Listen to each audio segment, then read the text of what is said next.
Hello, everyone. Welcome back to Spar and Brawl. I hope you're having a decent day. As always, I'm joined by my co-host Sam, and today we're very excited to be finally releasing and, well, of course, recording our first episode of the Frankfurt School series.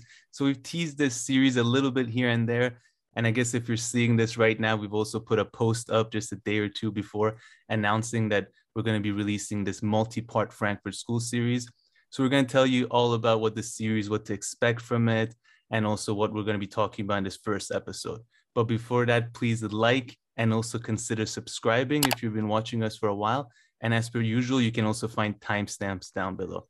So first things first, Sam, I think we have to talk about is that this series differs kind of a lot from the content that we do, which is we're going to include a lot of professors and a lot, well, quite, yeah. I mean, I think when you have more than 5 or 6 interviews, you can say quite a lot for a series like this. So in each episode, you should expect at least one or perhaps 2 or 3 professors who will be discussing different aspects related to the Frankfurt School. There should be at least 2 or 3 in this first episode, and really wanted to thank them more than anything.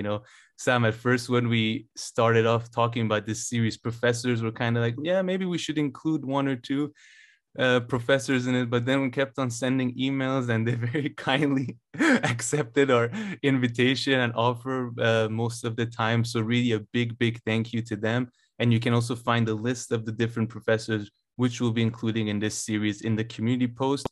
But perhaps other ones will be added. If there are a lot of questions down the line or things like that, we can record even more episodes with either other experts in this area which we haven't spoken to, or even call back some of the other ones which you've had on this show.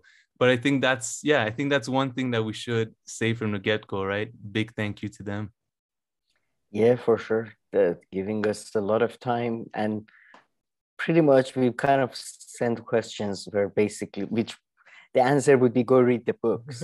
And but they were kind enough to like, what does Adorno talk about? Like, and they were like, okay, all right. Okay, I've read 30 books and I have to summarize it in 10 minutes. All right. Oh, So that's that was true. nice. And we've read some Frankfurt School ourselves, you much more than me.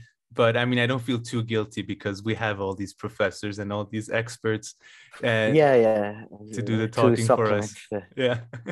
yeah, I it think in will this, be, yeah. I mean, our thesis isn't based on their arguments, but it sort of helps that their arguments is there. It sort of beefs up our thesis as a whole. So it's good, I think. yeah, definitely. And I mean, one thing is that we sent them questions in advance. So our questions really guided their answers and what they said. So if you think because we're also releasing the full interviews that we did with them separately. So every week there should be 1 or 2 coming out. So you should definitely go check those out, because I'm sure in the editing, me putting it in the videos as we're breaking down, they're gonna lose perhaps some of their nuances.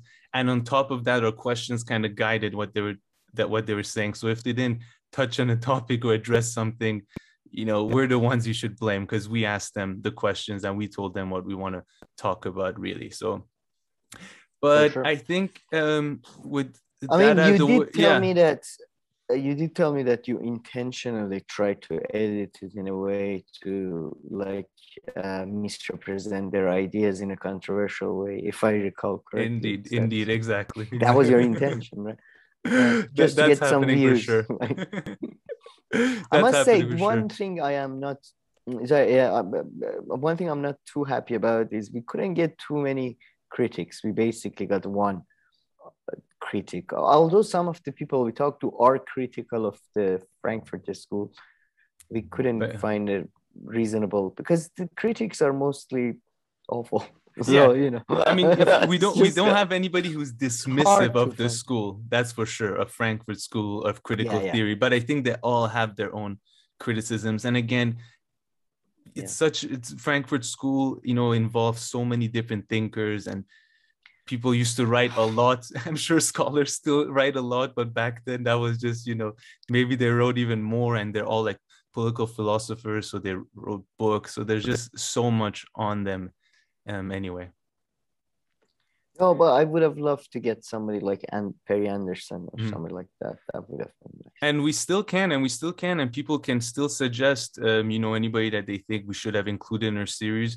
It's still not too late. So actually, let me give you a quick overview of the series. So it should be around 10 episodes. We haven't recorded them all, so unsure maybe, but right now, as we've outlined them, there'll probably be at least 10. And like I mentioned, we'd be open to do bonus Q&A ones, invite one of them back if there are some topics or questions that people are really interested in. So it should be around 10 episodes. And then the other important thing, I guess, to say is that we're going through them a bit chronologically. So from one generation to another. And also, even calling them one generation another, as you'll see during the series, not everybody agrees with the categorization of the generations, or even if whether there are more than one generation of Frankfurt School thinkers. Or whether there is a school. Or whether there is a Frankfurt. It's all a construct. Or whether there's exactly. And so that's how we're going to go. And the first two episodes, the first one is going to be, this episode, which will kind of give an overview and introduction to the Frankfurt School. And then the second one will kind of give their background, their roots, what different kinds of thinking influenced them. And then from there on, we're really going to go through one thinker after another and different topics that they've discussed. I think that gives an overview of the series. Did I forget anything important? No, I think, yeah. Well, brilliant. And in this episode, we're probably doing more talking than we will in all the other ones. So just bear with us, kind of have to set it up and put in a bit of context. But so in this first episode, we're going to start by giving a history of the Frankfurt School, just a quick overview. Who are their members? Where they come from? And then we're going to kind of explore their ideas through what their critiques and some of their proponents say. Then we're going to present our own kind of thesis for this series, which Sam will be leading this segment much more than me. And I'll kind of either add to it or say parts that I don't agree. Then we're going to see the parts with the professors for this episode. So they're going to give a much more elaborate overview of the Frankfurt School series and the main thinkers associated with them. And then we're going to come back to just wrap up, touch on a few points that they brought up, anything else we want to say, and let you know what's coming in the next episode. Anything you want to add here, Sam? No, thank you. Brilliant. So please like and subscribe again. And yeah, let's get this started, Sam.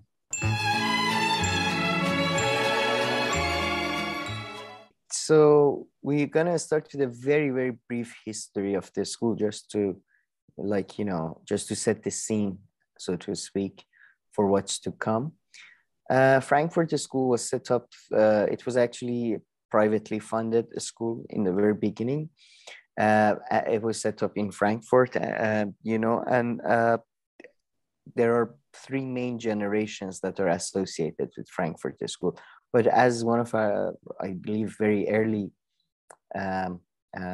guests points out, the what is commonly referred to as first generation is not actually the first generation that was the director. It's actually the second guy who becomes director. Mm-hmm. But we are going to just focus on these three generations and their output. The pre-first generation, as I like to call them, the dinosaur. No, they were actually very much focused on statistical studies and just recording labor movements all throughout Europe and Eastern Europe and all that. It was very empirical in nature. Then you have Max Horkheimer taking over. Max Horkheimer, Adorno, and Marcuse are the three main guys of the first generation. They're like the three musketeers of the whole thing. You got the which it's surprisingly accurate description. Like it does, because then you got the Walter Benjamin, also same generation as them, friends with them, not really working at Frankfurt School or anything.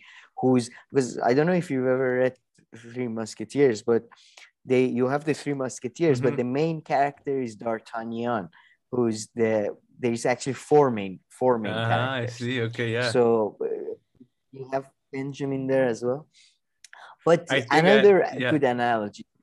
Sorry, go ahead. Sorry, no, I was going to say, I think I have read that movie, but yeah, just coming back to what you just said quickly, is that, and a lot of people who we spoke with only considered kind of the first generation to be really Frankfurt School. We'll get into that. Then they're like, perhaps you should look at them as critical theorists and not necessarily just from the Frankfurt School. And then, yeah, Benjamin, how much they love Benjamin. I mean, and Benjamin it's is, still coming. So we're gonna have an episode of on him because a lot of the people who we interviewed, they really wanted to talk about him and they were really fond of him. So yeah.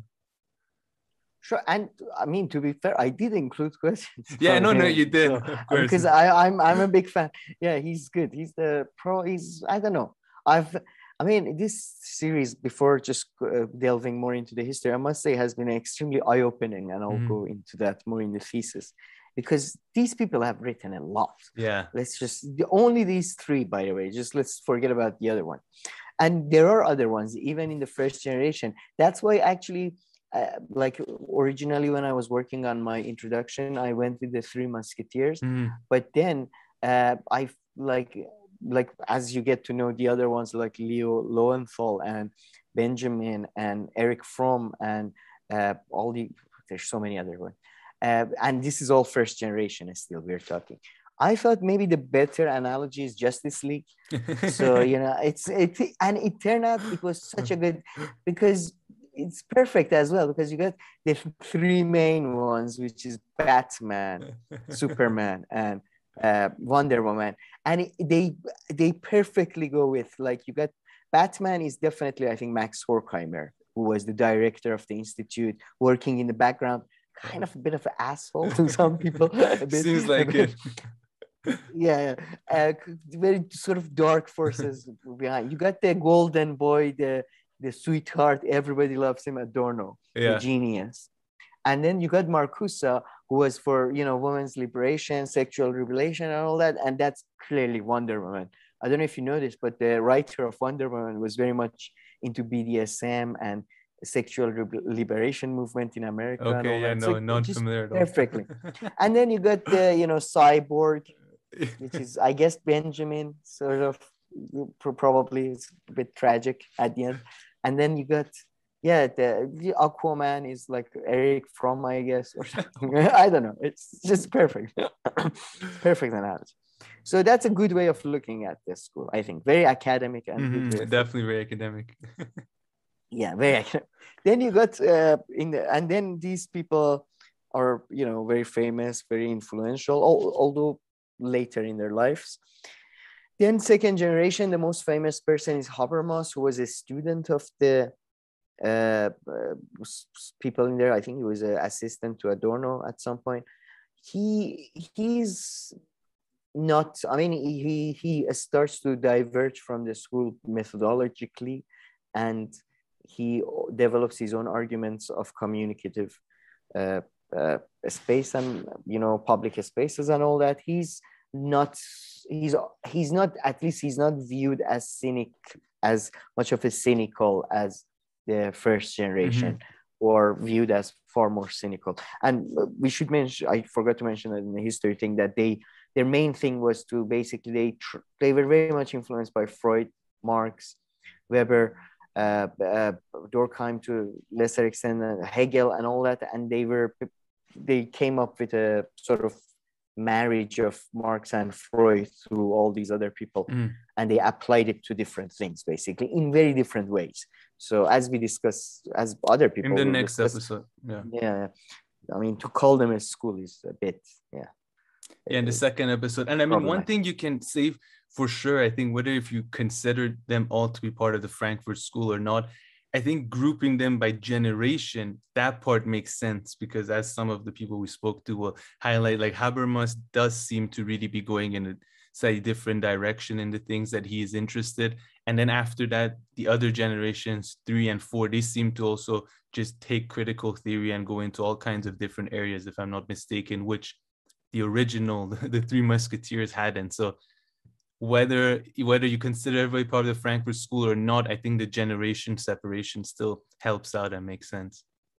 Yeah, I think so too.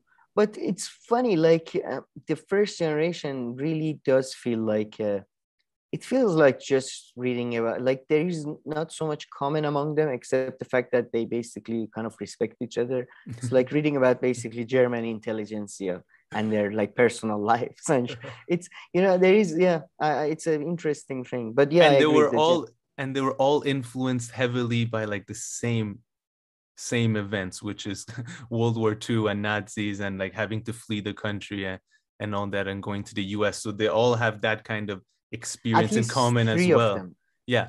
At least three Well, I of mean, them. Benjamin didn't get to go to the US, but he went other places. But Horkheimer, Marcuse, and Adorno, all three of them.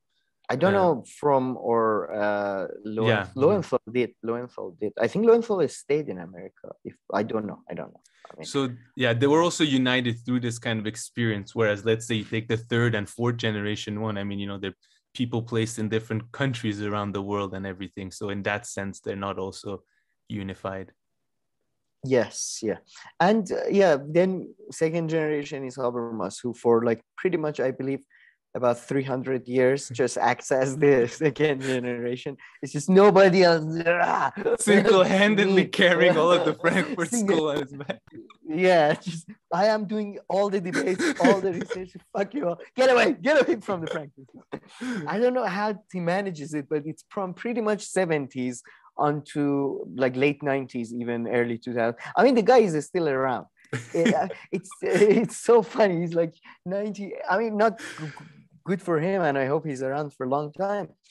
But yeah, it's quite funny because I mean, it's crazy. He's 92. I mean, yeah, no, I mean, yeah, I mean, these days it's not too crazy. But the funny thing is, there's these lectures on YouTube about his thoughts by much younger men, for Roderick or something.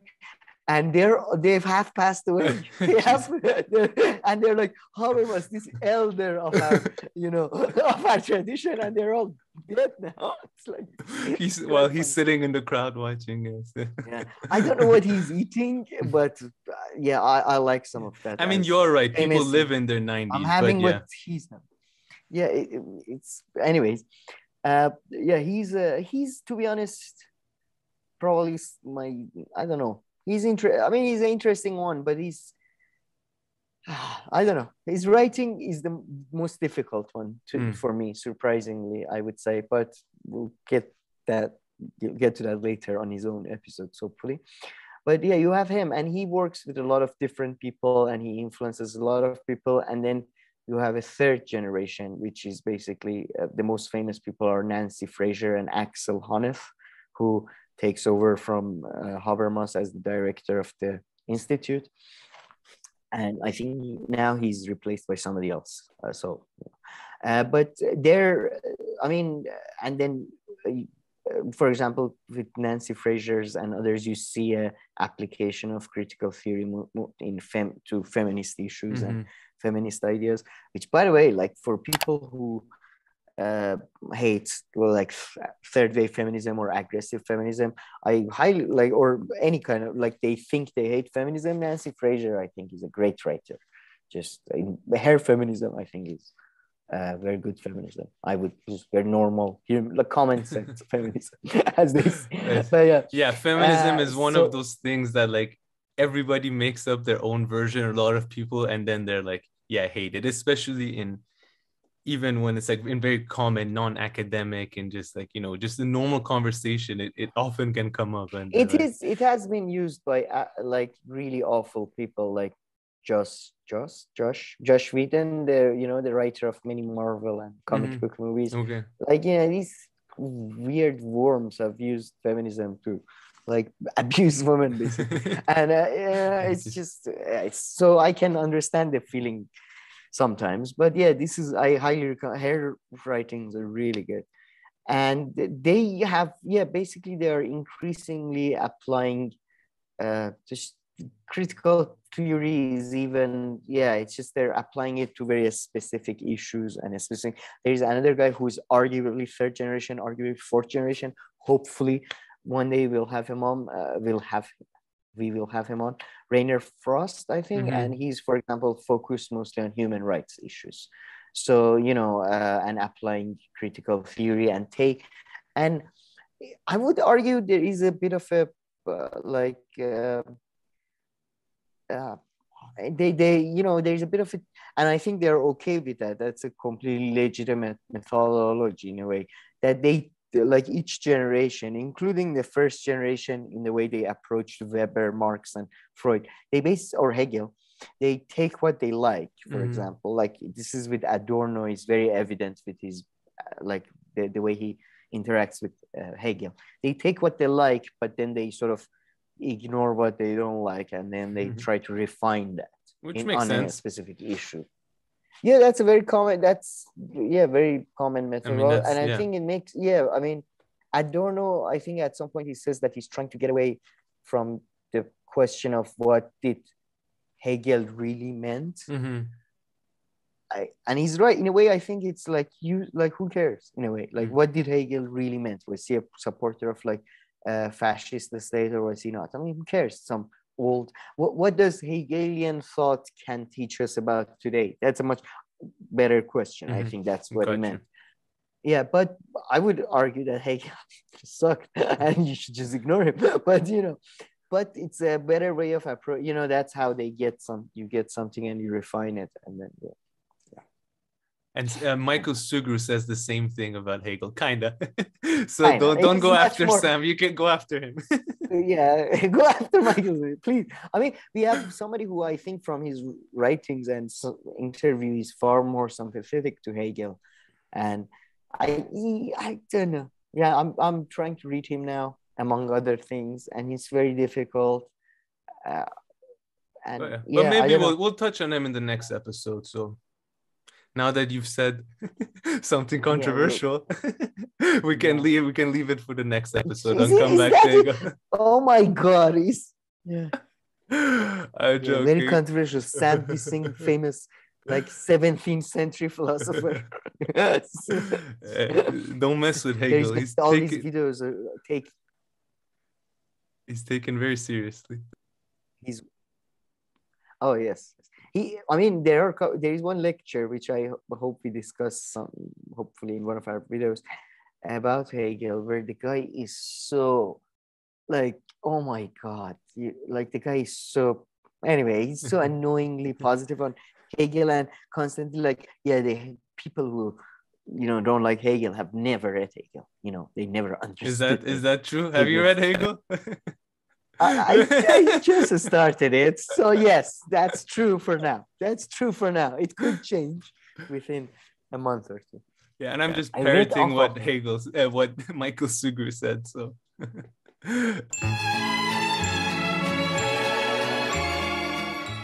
Okay, Sam. So I think it's finally time for us to move on to the interviews. And as I said a million times, you can find their full interviews as well on our channel.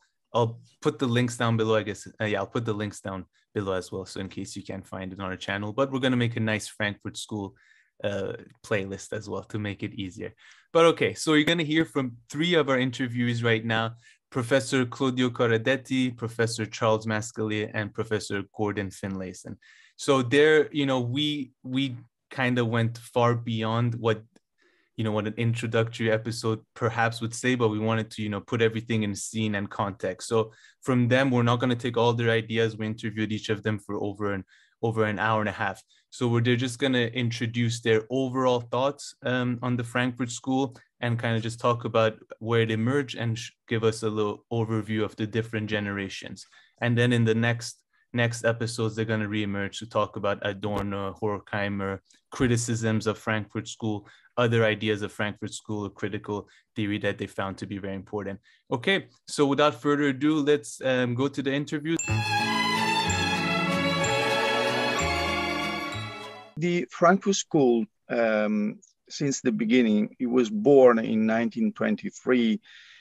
And that was thanks to a donation by Felix Weil, who was the son of a businessman who made a fortune in Argentina. And I think it's important to mention this beginning of the school because the will of Felix Weil was to promote Marxist studies in Germany. And so that's how it came about, the Institute of Social Research, the Institute for Sozialforschung, which had a connected chair at Goethe University in Frankfurt. Well, then, the school in 1933 had to be relocated temporarily in the US at Columbia University, New York, because of the Nazis takeover. And some of the leading figures of the early times were obviously Max Horkheimer. I'm sure we will talk about him more, but also Theodor Adorno, Walter Benjamin, Pollock, Marcuse, Fromm, and later, starting from what we might call the second generation, Jürgen Habermas, and then many more in the third generation, and so on. And besides, this general interest in Marxist Marx philosophy, more specifically, the notions of commodification, reification, fetishization, those were the notions, the social science aspects connected to Marx philosophy were mostly the interesting topic for those scholars that wanted to develop critical thinking within the German tradition. So some of the elements connected with that were the so-called pathologies of society, the critique of capitalism, psychoanalysis of the masses, and the notion of authoritarian power, which unfortunately it was very a reality at that time, and unfortunately, I think also in our time is becoming. So I think are some of the elements that capture the initial phase of or the premises of under which the Frankfurt School was born. 1930. Then Max Horkheimer succeeded Grunberg and became the new director of the Institute for Social Research. And Max Horkheimer had the great merits not only of giving a framework of the new methodology that the Frankfurt School was supposed to adopt in relation to traditional philosophical theories, and I hope we will have more time to specify these points that Horkheimer introduced, but also to give a more interdisciplinary shape to the school itself and to the combination of philosophy and the social sciences. Then speaking about the generation, certainly I would consider 3 generations all in all. I mean, what we have until now. And then there is a 4th, of course, which is upcoming and will materialize more in the next years. The first generation is, the founders, the founding fathers, Max Horkheimer, but also all the ideological work that has been conducted in terms of defining the method, the topics, and Theodor Adorno, Marcuse, of course, Benjamin, who was, a special figure that I really like as a philosopher, but also the way in which he related to the school. I think it's also very peculiar. But certainly he influenced very much Adorno, certainly, and other people and the following scholars of the Frankfurt School. But also Friedrich Pollock and the study on capitalism, Leo Lowenthal, Erich Fromm, and psychoanalysis. So it was very broad movement of big intellectuals that gave a massive contribution to the foundation of the school in terms of interest. Then the second generation from the 70s onwards is the one which I see as centered on Jürgen Habermas, who really was the philosopher who in a way, dominated for a very long phase the topics and the methodologies of adopted by the Frankfurt School, which changed quite deeply, I would say. And also the philosophical orientation, philosophical/political orientation of the school also changed and moved much more towards political liberalism and methodologically towards the integration between so-called continental philosophy with Anglo-Saxon analytical American and British analytical philosophy.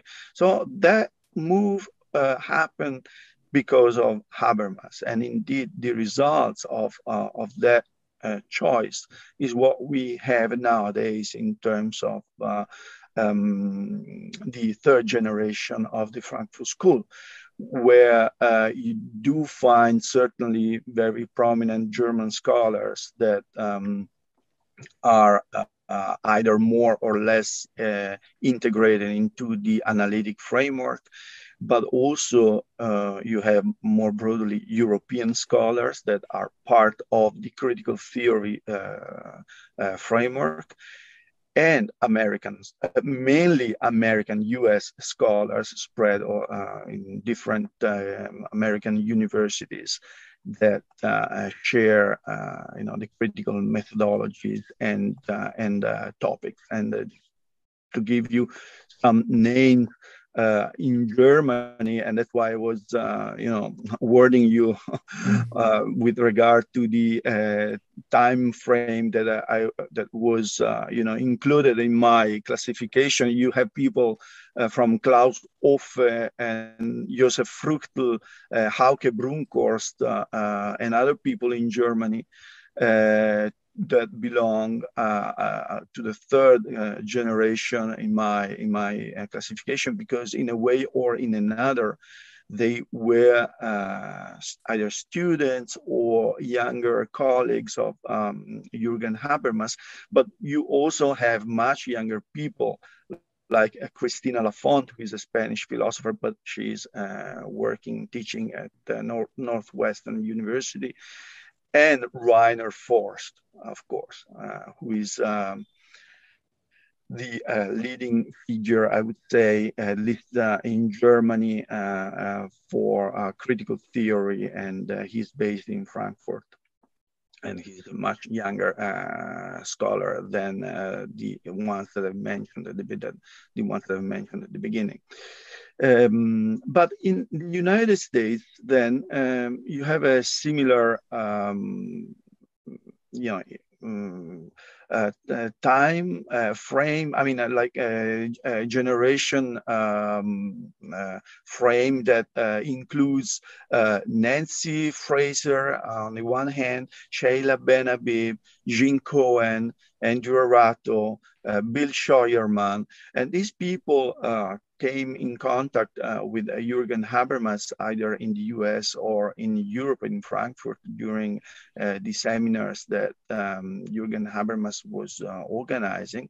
Another important scholar who unfortunately passed away recently is Jim Bowman, who wrote his important book on deliberative democracy while he was a student in Frankfurt with Jürgen Habermas. So that's pretty much the family that Jürgen Habermas created in his entire career. So it's a different structure, and that's why I think we should rather nowadays speak of critical theory as a movement, as a global movement, rather than the Frankfurt School as a more narrow German school.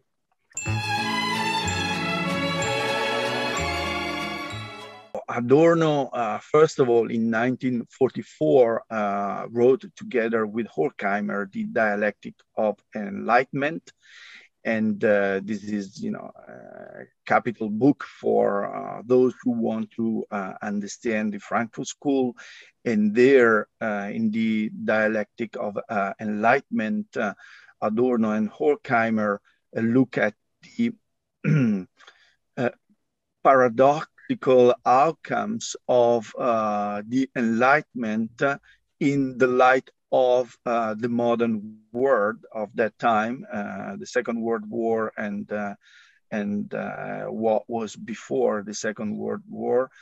And here, I think what is interesting and unexpected also for us nowadays is that the criticism of Enlightenment as based on the idea that the Enlightenment was incapable of emancipating reason deeply, in a sense that the Enlightenment aimed to give, a prospect for humanity as a prospect where human beings were liberating themselves from the chains of ignorance and through technology. But at the end, first of all, it did not provide a form of rationality that was really capable of overcoming the so-called instrumental reason. We will see how this concept will have a very important role, or even later with Habermas in the Frankfurt School. But also it was incapable of emancipating itself from mythology and nature. That's what they say.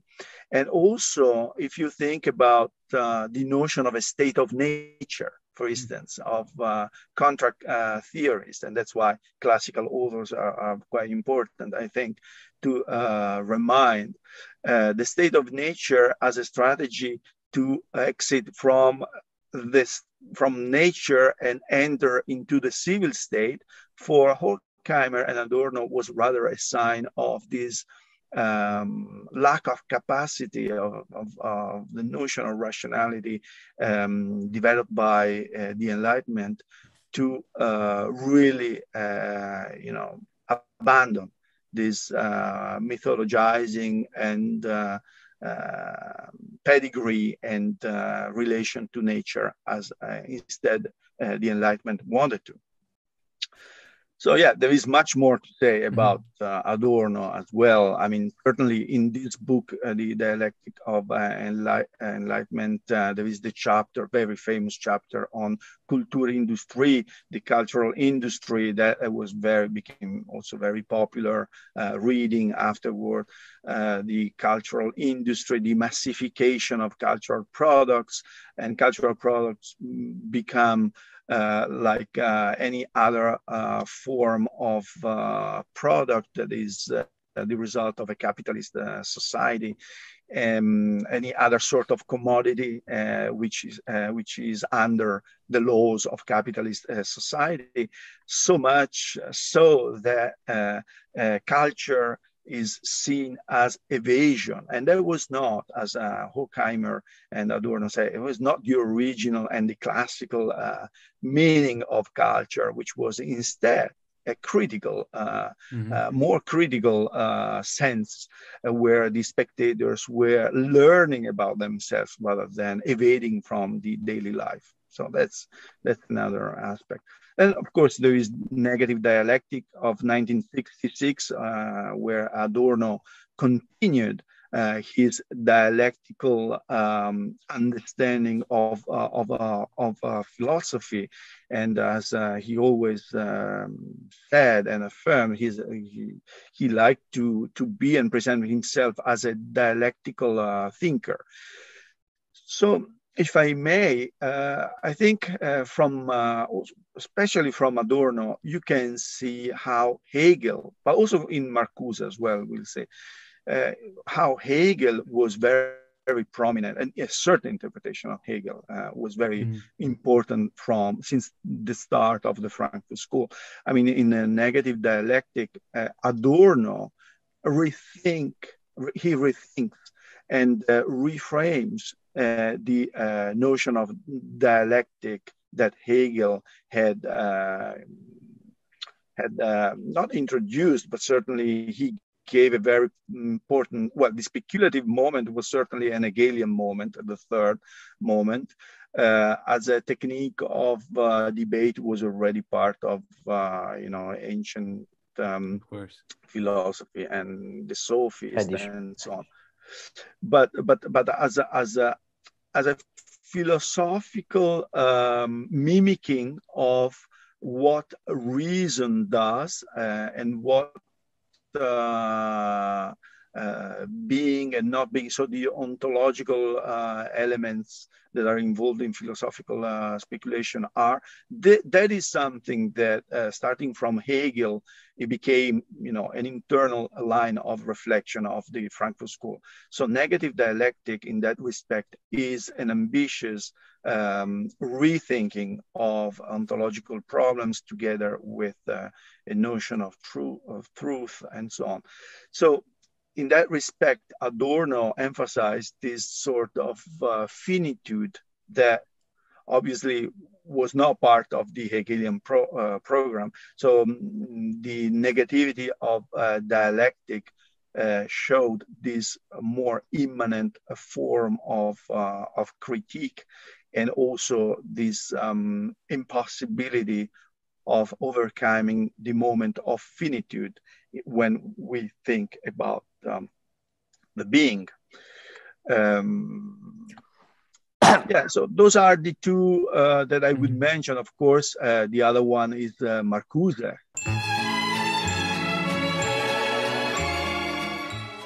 My general take of this is that they made a massive contribution to engaging critically with, let's just say, modernity, but also more specifically capitalism. But that the contributions they've brought about in terms of making sense of capitalism and modernity are really quite broad and varied, because they are different generations of Frankfurt School thinkers. First, that's one thing that we need to really kind of bear in mind, is that there isn't just one very homogeneous lot sharing exactly the same ideas. You have the first generation, which often include Marcuse, Adorno, Horkheimer. Sometimes people include Benjamin in there, and some others, of course. They were particularly interested in the critique of power, but that is also a critique of knowledge in many ways, and trying to anchor their critique of knowledge or their epistemology in the critique of power relations that are associated with capitalism. I mean, you can see that through their work. You can see that beyond their work. It's not just the Frankfurt School that do that in many ways, of course, but I mean, I think running through them is certainly this critique of this sort of critical assessment of modernity, this reflection on what modernity actually is and what it's achieved, and to kind of ground this critique in what one would understand the critique of instrumental reason. And that critique of instrumental reason is, for me, the sort of connecting links between the different generations and within the generations themselves too. I mean, you see it certainly in Adorno, Horkheimer, and Marcuse. You see it in Habermas with the critique of the colonization of the life world by systemic imperatives and therefore instrumental reason. And you see it in Honneth to a large degree too. You might see it a bit less in Fraser, I'll be honest. I mean, and by the way, there are other members of the Frankfurt School, right? But I am being, focusing on some of the key figures here. But you see a bit less of it, I'd say, in Fraser. But up until Fraser, I think that's what really connected them. They were also very much keen to show, and not many at the time were actually doing that. And this is my own take and my interpretation of this, to show how it is that capitalism altered our relationship with nature. Now, I don't know if this is your own take on the Frankfurt School, and I don't know if it will be many people's own take, but there is throughout the different generations, especially within the first one, I'll be honest, this frame of reference whereby capitalism is thought to have raised humanity above nature, and that this tendency to raise humanity above nature, to actually assume that humans can be higher and above it, right, in many ways, is what has led a range of ways of thinking and being, institutions that have been oppressive and repressive for individuals. In other words, there's a range of ways of understanding the world that emanate from the modernist form of thought that is itself inscribed in capitalism, that lead to repressive institutions. So they were really keen to show the continuity between ways of thinking and particular institutions, right? So you have, for example, a very detailed analysis of the work of some Enlightenment thinkers like Immanuel Kant, right, where they actually try to understand and trace the origins of the repressive tendencies of modernity in particular ways of thinking about humanity and about the world. And Kant had this tendency to think that, well, we should in many ways repress particular aspects of our own human nature. We had a duty to hold natural impulses in check in some ways for rational thinking to develop. And that is for them repressive, right? Inherently repressive. For the first generation of critical theorists, Adorno and Horkheimer, for example, in Dialectic of Enlightenment, make that very clear. They call it a particular approach, they call it an attitude towards self-preservation rather than emancipation. So for me, to say that, to tell you what my take is that they were really good at showing us the relationship between particular ways of thinking and institutions that emanate from those ways of thinking. Max Weber had been particularly powerful at doing that with bureaucracy, how it is that a particular form of reason led to a particular form of action and then led to a particular bureaucratic institution that was quite, in a way, dehumanizing, this iron cage of bureaucracy. They drew a lot from him and actually, explored capitalism more generally speaking and modernity more generally speaking.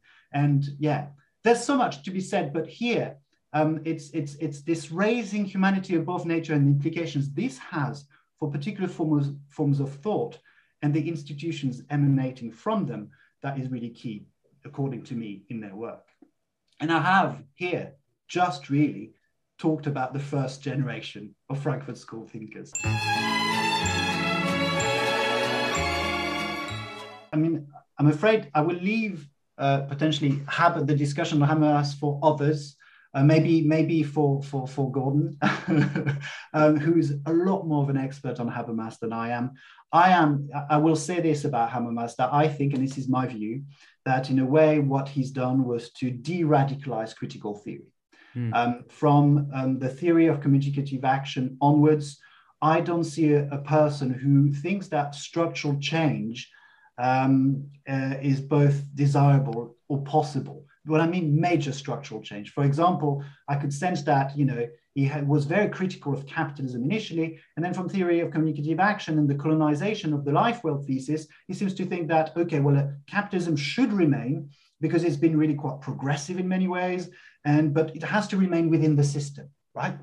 So let's keep it within the system, and let's erect a dam or a wall between the system and the life world. But this is to misunderstand capitalism, which has to expand and expand and expand. It is inherently, and for me, it can't happen, right? Capitalism, will always want and need to expand somehow. And neoliberalism is a good example of that. Neoliberalism has led to the further privatization and commodification of life, right? Universities now, degrees are commodified, for example, all forms, organs are commodified. I mean, the law.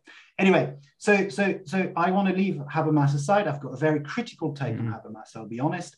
And he's made some great contributions, of course, but I think this is a major problem in his work, right? Sorry. So I needed to say that about Habermas.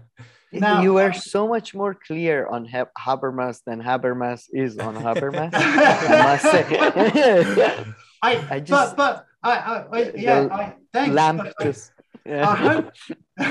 I hope it's also defensible enough, this particular perspective. I do think it is.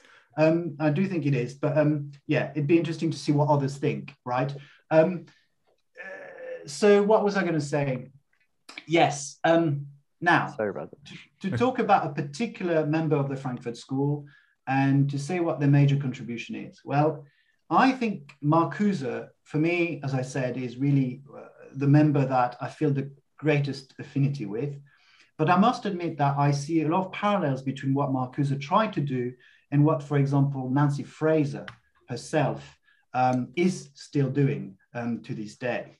Now, what I think is Marcuse's really most valuable contribution, and you can see it in some other works of the first generation of Frankfurt School, it is to actually think quite and to demonstrate the relationship between what I would call environmental domination and social domination.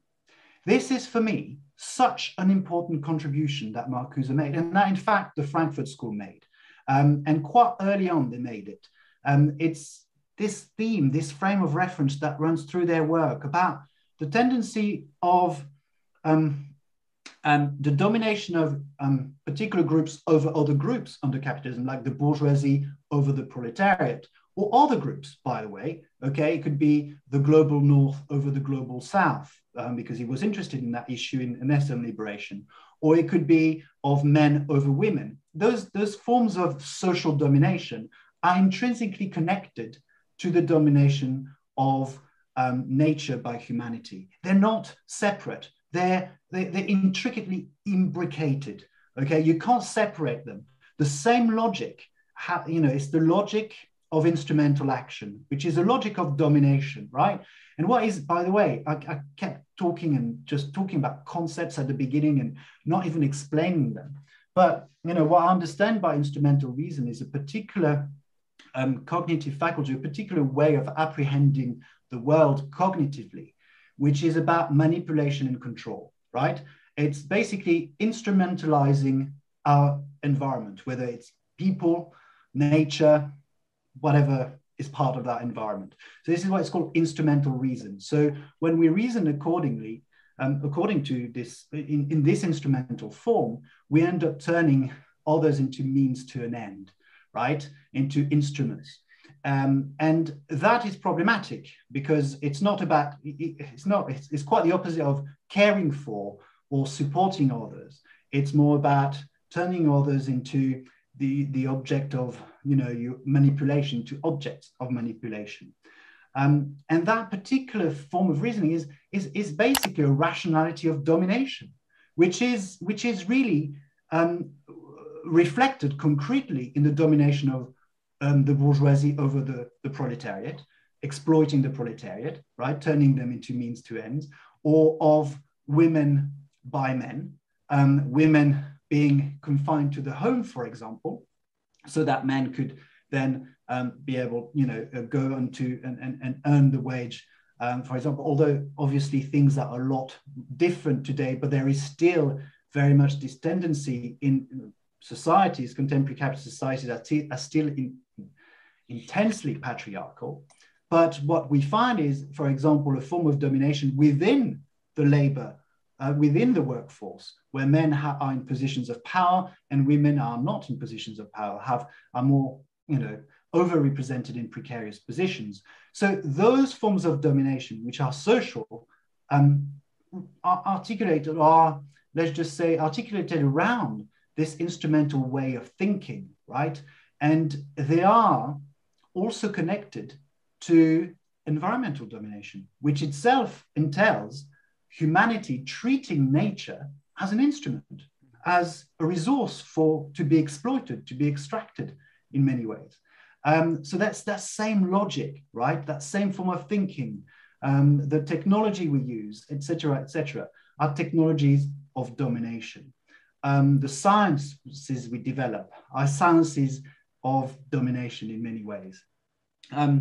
So Marcuse said this, and you can see it in many ways in a lot of Nancy Fraser's work, especially now. I mean, initially, she was coming up with this attempt to grapple with what she called struggles for redistribution and struggle for recognition. different types of struggles for justice that can be connected in some ways. And she's been criticized for not connecting them enough, I'll be honest. And there are problems with that, but at least she tried to connect them. And now she's trying to connect those with the struggle for, against environmental domination. So she's very much aware lately of the need to find connections between those different struggles, which is itself what Marcuse was trying to do. So a major contribution is this, developing a conceptual framework that allows us to think across those different struggles that you find in Marcuse, but you also find in some ways developed somewhat differently in the work of Fraser. As a matter of fact, although a lot of these thinkers were Marxists of the kind that are now called Western Marxists rather than orthodox Marxists, for various reasons, which I shan't go into here, but they were Hegelian Marxists, if you like, and they had thought it very important to reflect on why in the West there hadn't been the kind of socialist revolution, kind of progressive socialist revolution that there had been in the East, in Russia in 1917, and why, in fact, it was unlikely that there would be such a revolution in the West. And that was, if you like, what they were thinking about. But of course, they were doing that in the 1930s, and Hitler came to power in 1933. They soon became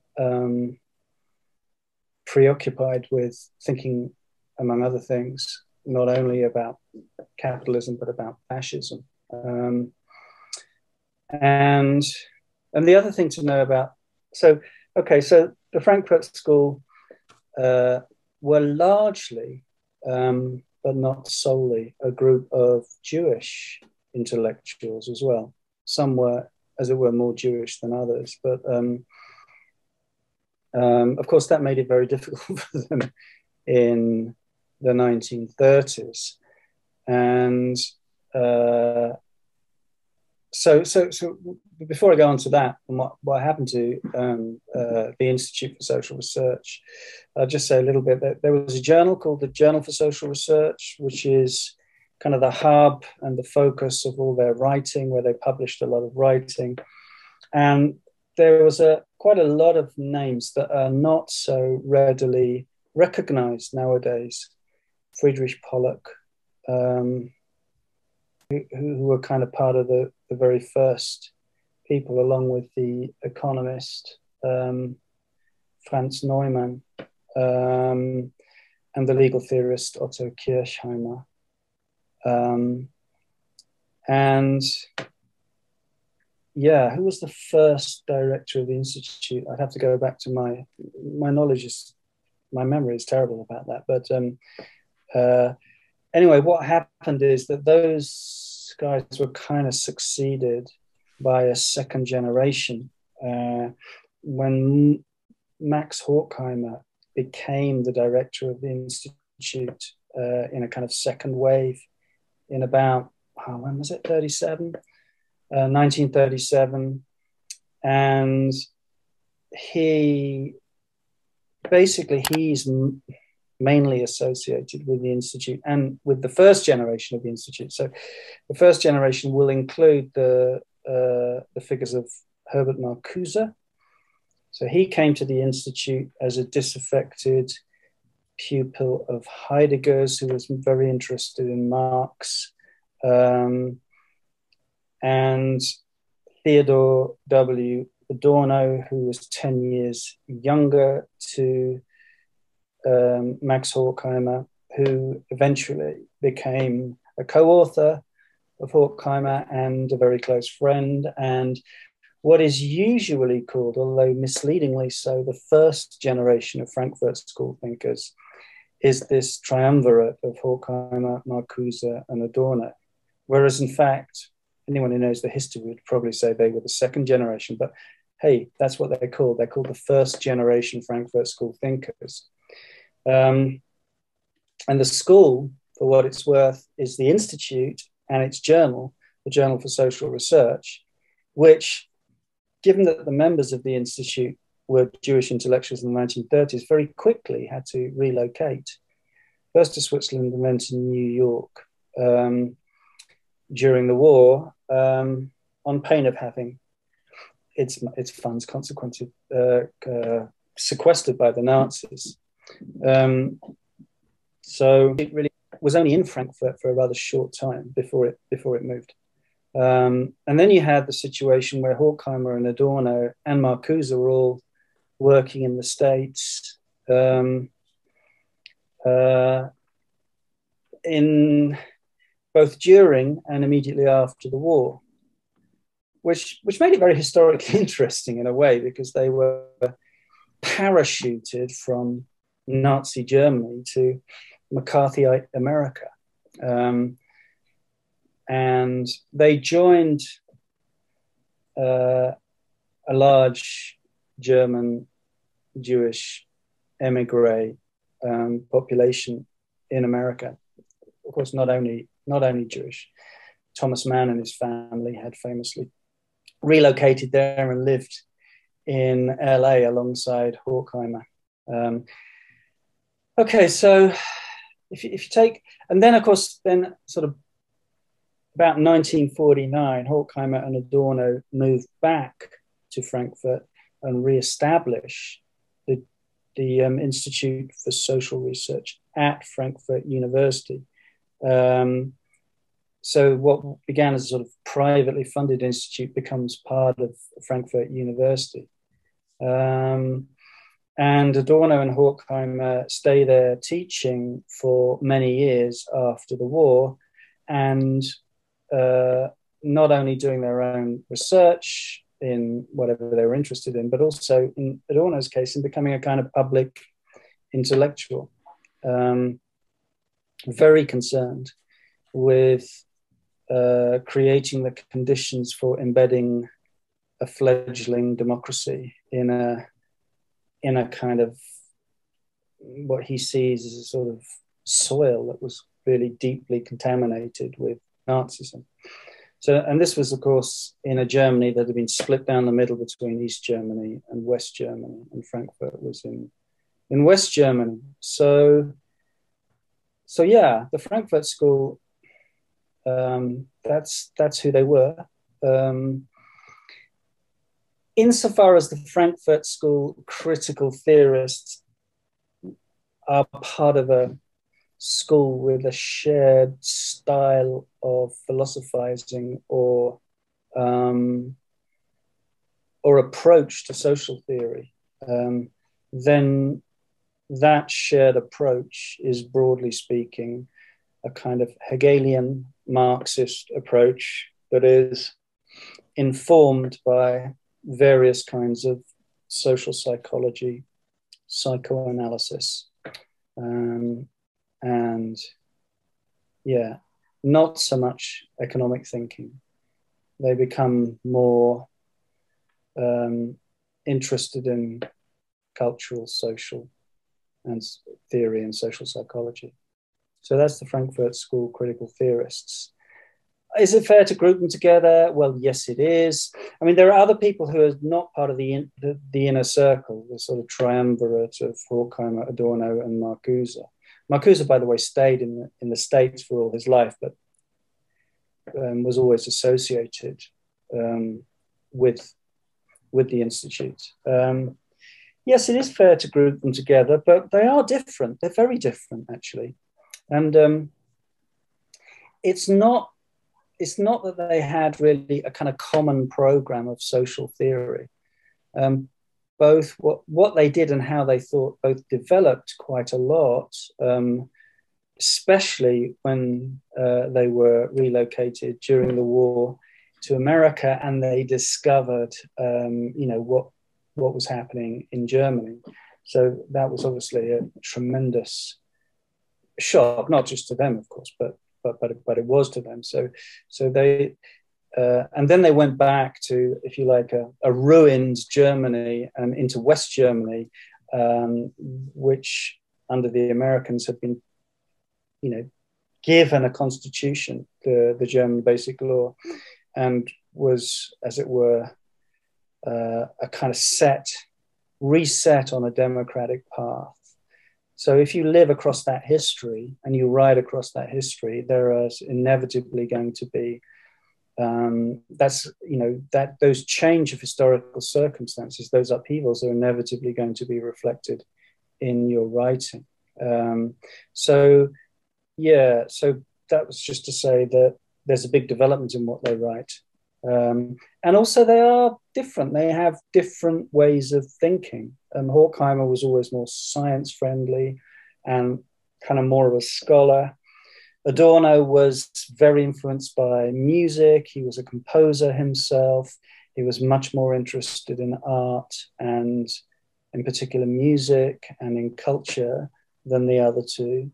Marcuse, he was very scholarly and became very political, stayed in the States, got very interested in the civil rights movement and other things, to which basically Adorno and Horkheimer had been blind when they were in America. I think they very much viewed the world in terms of Germany, the Jewish problem and the European problem, and didn't really, insofar as they looked at America, it was through, well, we can talk about this later, but Adorno didn't ever really look at the economic and political side of the America that he was living in.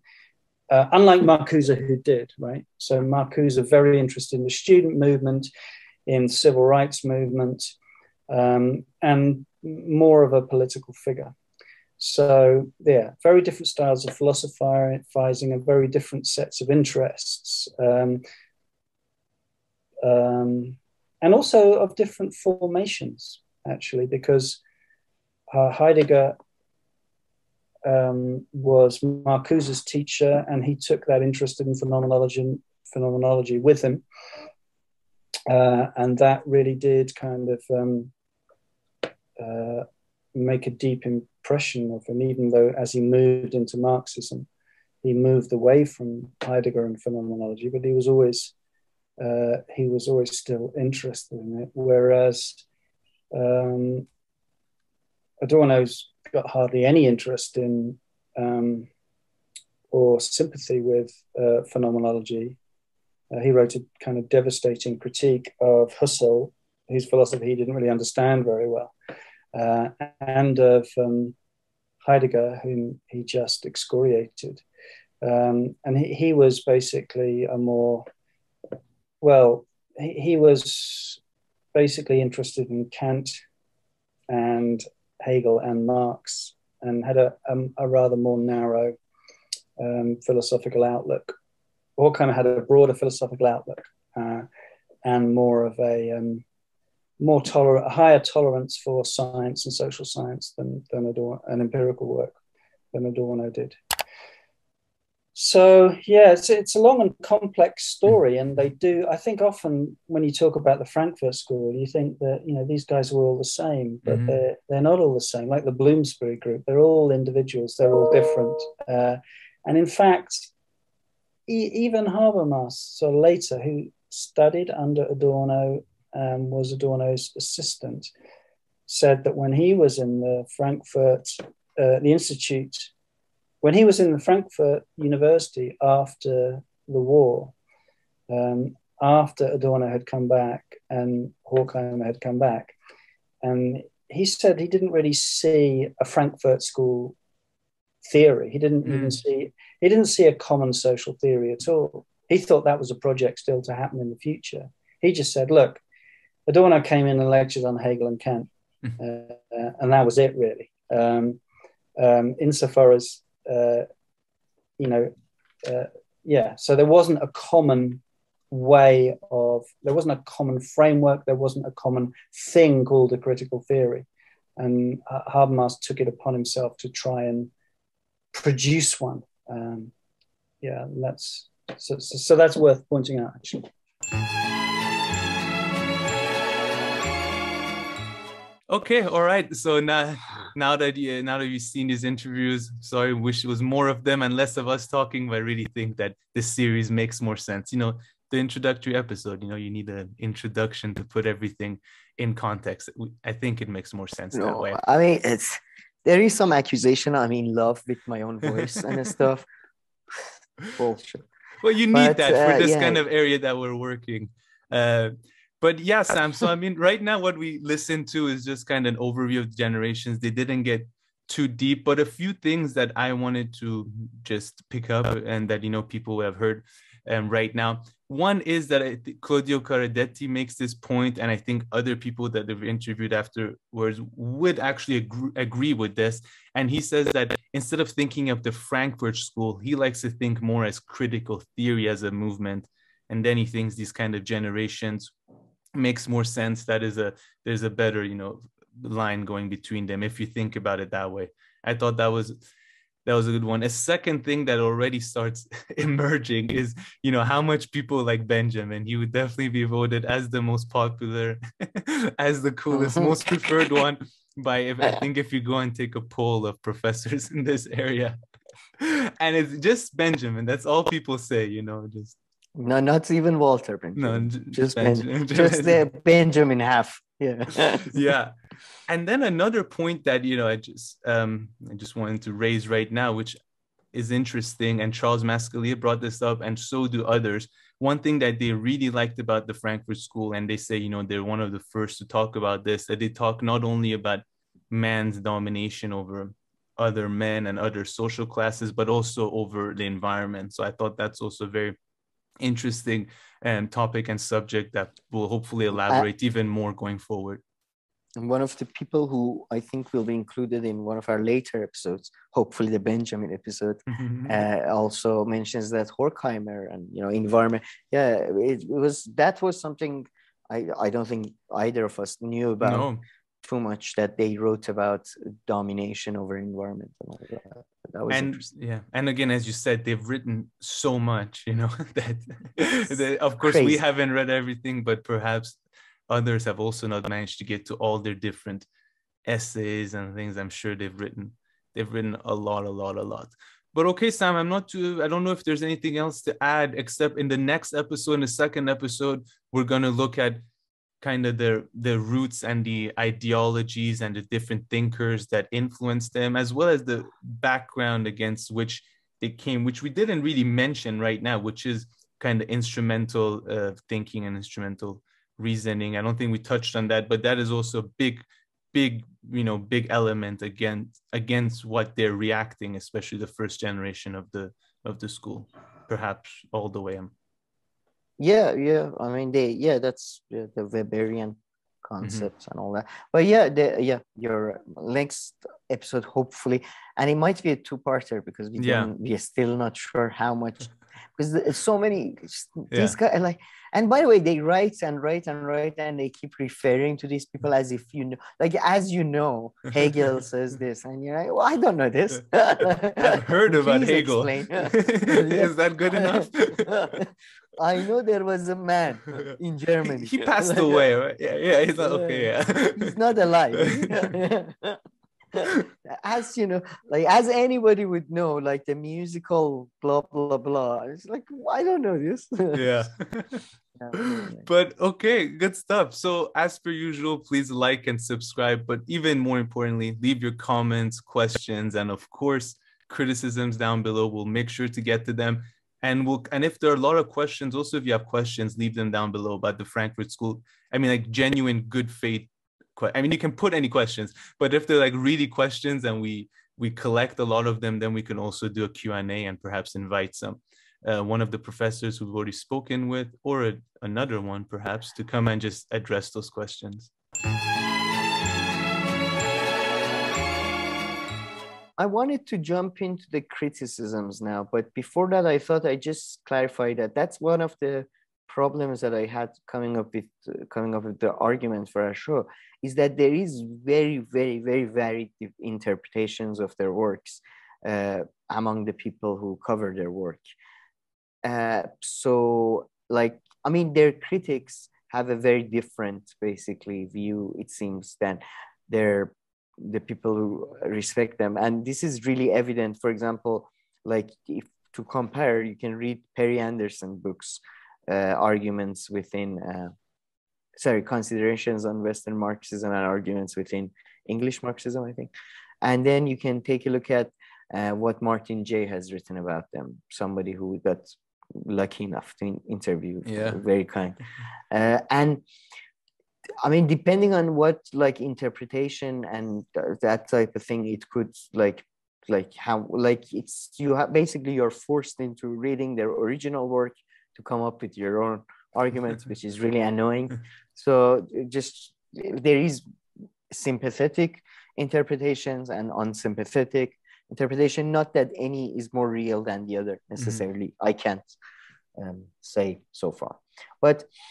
Now jumping into the criticism. So there are main ones. The main ones we're going to discuss are there is ones that there is a lot of theoretical nonsense, basically in their language and in their style of writing, and it's very much very theoretical. Like I just one of the like the person who I'm probably least familiar with, but you're more familiar with is Herbert Marcuse, and I'm just reading One Dimensional Man, for example, and very much devoid of any examples, or it's very much theoretical, or it's not much footnotes, not much references, in that sense. So that's one thing they've been criticized for being overtly theoretical and somewhat like nonsensical. Sorry, just negative dialectics of Adorno, that type of thing, just very abstract. Sorry, go ahead.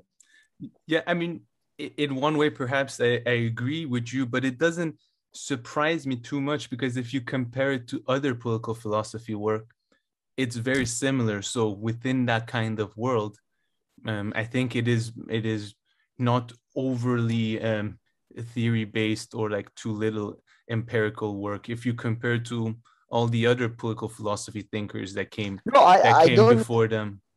I don't agree necessarily with this criticism. I was just saying this is a common criticism that has been leveled against them. I agree with you to an extent, but then again, I do think when, like, for example, Adorno has this thing about this article about how to look at television, and the lack of examples and the generalization, it sort of is a bit problematic for me personally. I think there is too much generalization and lack of specific sort of things. That's his style. Although I've realized that, for instance, in the cultural industry essay, he does mention and he does reference like real shows and movies, except he references them. Like he doesn't, I guess he doesn't think that he needs to, for instance, break down an episode of something or a whole movie in like 5 pages to make his point come across. He kind of seems like if he just mentions it, like example exhibit A, and then he continues with his argument. Yes, yeah. I mean, to be honest, theoretical stuff is not really relevant here, but yeah, I would say he provides one example and then sort of tries to justify a whole argument through one or two examples. So I don't think that's necessarily good enough, Yeah, and that's why I think when I read him sometimes, like he'll say something and like I'll think of examples and be like, oh yeah, that resonates with me. 100% agree with him. But then he'll say something and I can't think of an example in my head. I'm like, sorry, Adorno, I just don't see it. Yeah, and I'm somebody who always looks for contradictory examples, so it's annoying. Like what about this? I go onto my whataboutism mood. But so that's one of the things. One of the main things they were criticized for, especially by the people on the left, and they are criticized for to this day, is the fact that they argue that there is a defeatism to their philosophy. So this was even Lukács, who's a famous Marxist who kind of predates these guys actually. And I think he did have some official job within Soviet Union as well. He famously says that these guys are basically in in a hotel and, far from the working classes, and they're just judging the working classes. Perry Anderson has this similar sort of a criticism that they sort of fall back in the face of post-World War II order, which was largely arguably successful in at least in taming the working classes. Perry Anderson and stuff argue they fell into a sort of a defeatism and, sort of again, moralizing for the working classes that they don't understand, and they've betrayed their own ideas and all that.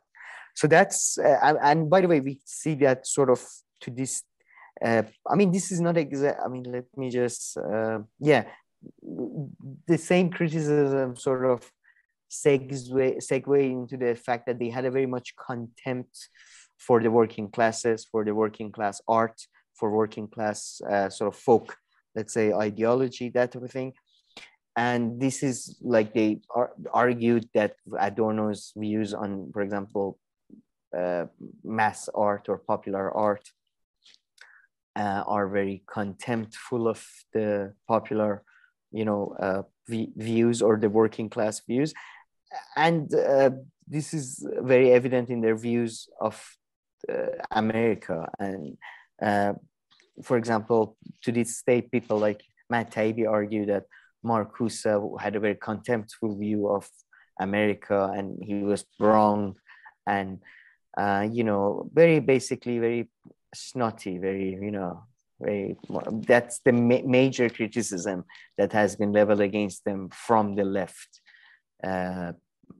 not just from the right wing or And what do you make of that? What do you make of that? I think there is some truth to it, definitely, but perhaps, because some of the things, like, let's say if Adorno says like this kind of TV show, this kind of movie is crap, and there's not much depth to it. In a sense, not in a sense, it can be very true. We do that all the time.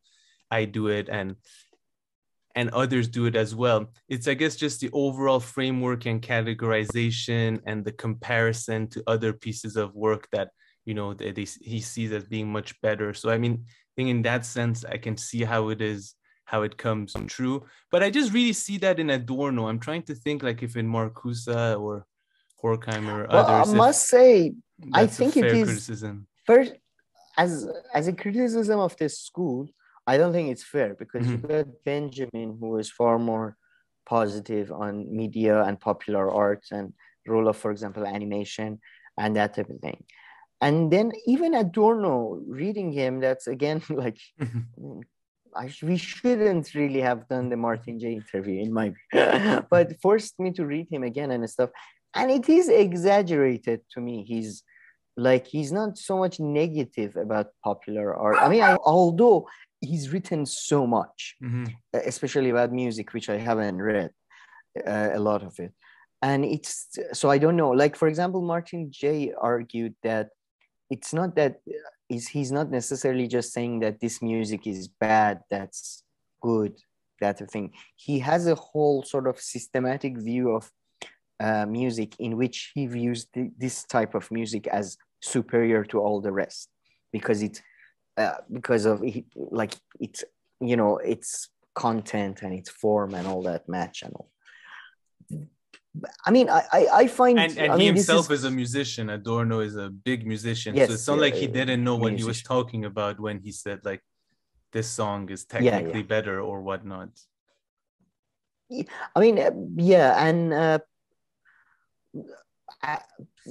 That's actually, maybe it sort of segues into the next criticism, which is the one that I'm most sympathetic. I think they put way too much. That's the argument that a lot of people make, that they helped what is called a cultural turn, which was like the left basically focusing far more on the culture rather than on the structures of economy, or power structures, of like implicit power structures. I think that can be explained pretty well. Like, we put that question to a few of the professors, I believe. And one of them was saying that, especially like the first generation, right? Like, we're sticking kind of to the first generation, because if not, these criticisms don't they don't really apply or make that much sense. I think, which is that, you know, they kind of came from the background that like, okay, Marx did all the stuff that, you know, all the material and materialistic aspect of it, but the revolution hasn't happened. And now, you know, in this post-World War II period, the working class, at least in the United States and other places, are much better off. So it kind of, with that backdrop and having, and, you know, them considering what Marx has done to be, you know, quite complete in that sense, it makes sense that their focus was a little bit more on the cultural side, or I mean, at least that needs to be taken into consideration, those 2 points, I think. Sure, and even you could, I think, maybe argue that it's not that, like in their work, I've never seen so far, although Marcuse, I think, maybe does that in some parts.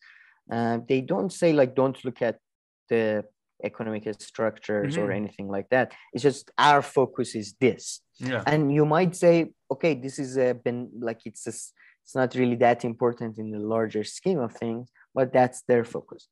But let me just read this, since we're on this topic of, this is from Adorno's Culture Industry Reconsidered. So for example, he says, the culture industry fuses the old and familiar into a new quality. In all its branches, products which are tailored for consumption by masses and which to a great extent determine the nature or of that consumption are manufactured more or less according to plan. So when he does, like, he's very balanced overall, but when he says according to plan and all that, there is a sort of implication that culture is playing this very significant role. And I don't necessarily agree with that, frankly. But that's a whole different criticism than the one that is, they have contempt for the, you know, for the poor, for the taste, for the working classes taste and all that. I don't know. And I mean, I didn't bring I don't have my pages under me for Adorno, but yeah, there's this, they're like, in 2 pages, he's writing again on the culture industry. Like, I kind of agree with the final product that the culture industry perhaps puts out, but like, he seems to believe, and when we'll get to the Adorno section, I don't want to, like, you know, talk too much about Adorno, especially because the professors we're going to be showing and everything, they're going to kind of take us back to the beginning right now. But it kind of make it seem like there is so much thinking and planning going into these kind of, you know, movies or shows for people to understand this kind of message, and then for them to behave in a certain way. That is the part where I take kind of more issue with what it says, but not necessarily with the final outcome of the products that come out and the overall influence that it can have. I mean, I don't think it has as strong of an influence as perhaps he thinks that the media has, and, you know, communication. But I do think that, you know, there's definitely an influence that culture and media have on people and everything. So I definitely don't, you know, I definitely consider that to be valid to an extent. Yeah, I mean, I really consider it to be. I mean, the thing is, even if I'm sure there are some plans involved and to manufacture consent or whatever, but I think there are multiple plans and they contradict each other. I mean, arts and media. I mean, cities put out plans like, you know, next 10 years, you know, we want to like promote this kind of cultural stuff. So I mean, there are of course plans in place, or institutions and all that, but whether, and, you know, they might produce specific movies or series or education that go with that, but it's not like everybody and like all the commercial sides are kind of following those plans, or that's what guides their work. So, and I'll by the way, I get to, I think this is a bit of a contradiction that some of the critics make, but I'll get to that. Before that, I just want to say, just to showcase the diversity in the school, then you have Leo Lowenthal in Literature and the Image of Man, one of his books. In his preface, very early on, he says that creative literature conveys many levels of meaning, some intended by the author, some quite unintentional. An artist sets out to invent a plot, to describe action, to depict the interrelationships of characters, to emphasize certain values wittingly or unwittingly. He stamps his work with uniqueness through an imaginative selection of problems and personages. So, you know, now that gets this 2 is thumbs up from me. That's for yeah, sure. exactly. I mean, I think Yeah, he summed it up beautifully there. yeah, At least, exactly. yeah, That's what like I think. Yeah. yeah, like listen, he's neither an articulate recording machine nor an inarticulate mystic, but a specialized thinker. So, you know, I think that's a very good Spot way of, on. and but yeah, and but I do think there is like the contradiction I was talking about is that, you know, sorry, I can't really formulate it well, I guess. We can come Yeah, back to it. Don't worry about yeah, it. we can come. Well, yeah, I don't know if they necessarily. I think they, at least some of the thinkers, they over exaggerate the influence of media. Mhm. Not necessarily all of them, though, clearly. So that's a good one. Then we get to a. I think this is a very justified criticism of them, which Perry Anderson makes, as well as many others. Michael Sugrue. I mean, Michael I'm Sugrue. reading the words here that you put down, and you know that's exactly what he says. Yeah, I think, yeah, I mean, there is a significant lack of internationalism in the school. And it is surprising because, as Perry Anderson in his critique points out, both Marx and Engels were relative to their time, highly international, as well as the Second International, I believe.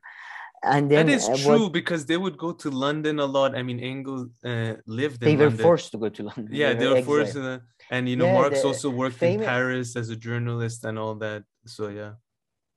Yeah, and Marx famously applied to go to US, but the British government didn't allow him to. A lot of, unlike another German Marxist who did go to US, and I think he fought on the side of the Unionists. The British government stopped him. Wow. Yeah, they said.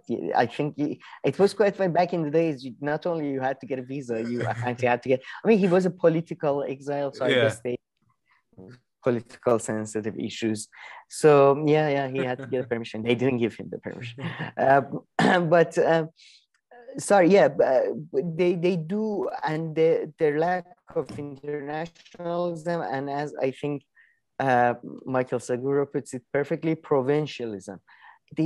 I mean, this is the problem, to be honest, I have with pretty much, like, I think German philosophers, and to lesser extent French ones, but I think even Kant, you got even Nietzsche to some extent. There does seem to be an extreme, I don't know, I wouldn't, like, it's provincialism, but more than that, it's mixed with this sort of romanticism, which I do think, again, is a fair criticism to say they were all influenced by Goethe, and Goethe very much into like heavily influenced the German Romantic movement, and he was very much a mystic, arguably, and I would argue Hegel sort of borderline mystic. I mean, philosophy in a sense that some people are doing it is borderline mysticism, I would argue. Like when you believe in an absolute ideal, which Hegel, I mean, arguably did. I haven't read Hegel fully, so sorry about that. It seems some people argue he did believe. So, you know, there is some mysticism, and like there is a lack of internationalism and idealism, I think, that sort of comes off in the right wing sometimes. But the lack of internationalism, for me, like the proof of it's weird that in a time where it's clearly the reason why the working classes were like basically the West typically, like Western Europe, Germany, Japan even, and America, Australia, whatever. The reason why they were relatively growing and successful and managing to improve the living conditions of the poorest people was the exploitation of the third world.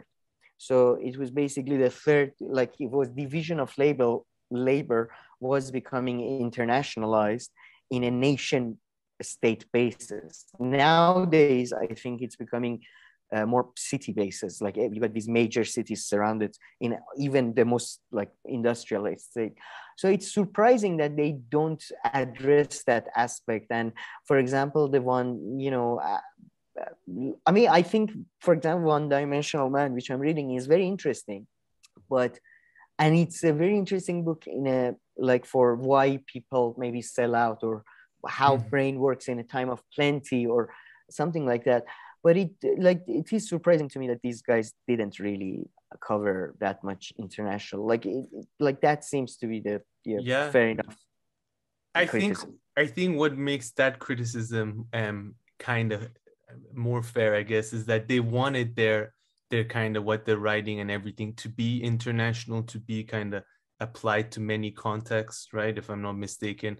So I think that's what makes universal. Universal. So I think that's what makes this criticism, adds more merit to it, because they wanted to become, they wanted their thing, they're criticizing content in the US and other places. So it does seem like, they wanted this to be a kind of international framework, but most of the references and everything, based on how I understand this criticism, goes back to German and like the kind of culture that they were used to and what was around them.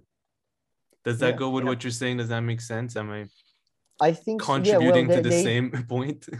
Yeah, I think you are saying basically, they were going for a universalistic sort of epistemology or methodology. So I mean, mine is more sort of, I guess my main problem with the Frankfurt School, and again, like the Martin J interview really forced me to go back and read it. I found that it's not so much all the, like, I guess I just, and this is just a point of disagreement. It's not even a criticism. It's just I disagree that theoretical consistency or theoretical arguments matter that much, and media matters that much, because first of all, I like their writing, how to look at television or culture industry. It's far more interesting than when they talk about theoretical stuff, in my view. And secondly, they, for example, they're looking at the reason why people, it's culture, again, it's like the One Dimensional Man, especially. People are not brainwashed. I don't think they're bought off with money, and it's very simple in that. And then media and culture reflects that, not the other way around. Not that media and culture makes you, this idea of media creates false consciousness or false needs and all that. I don't think that's necessarily the case. Yeah. I think even with the kind of latest, talked about this before, media literature, it's really moved away from the media telling you what to do and you thinking that way, to kind of reaching points where, of course, people consume a type of media based on, however, because of different forces or however they've been shaped in their life. And sure, that kind of reinforces it, or they learn issues or topics based on what they see in the media, but it doesn't, necessarily tell them what to think, or everybody seeing the same clip, won't take in the same kind of message, or it won't affect their behavior in the same way. Yeah. And by the way, again, this is kind of unfair to generalize about the whole school. Benjamin was, for example, seemed to have been more open to the idea that people can reinterpret art and stuff. Yeah. But so it's more a point of a disagreement. Go ahead. No. Are you finished with that point? I just want to go back to contempt for the working class real quick. Yeah, go ahead. No, I have some points I make after. Okay, and once again, I haven't read too much of the Frankfurt School myself. That's why we got all these professors who will be doing a lot more talking in the next few episodes. However, I discovered Marcuse through one of my classes over 10 years ago, and I read Eros and Civilization, and I really loved it, and I still do, and I hope to be talking about it a bit more. I'm a bit less familiar with One Dimensional Man, but I've also been reading that, so we're going to explore it more in the Herbert Marcuse part. But when I was reading it, I didn't get that he had contempt Marcuse and Eros and Civilization, and I haven't refreshed my memory with this particular idea. So maybe I'll come back to and change my mind, the Herbert Marcuse episode.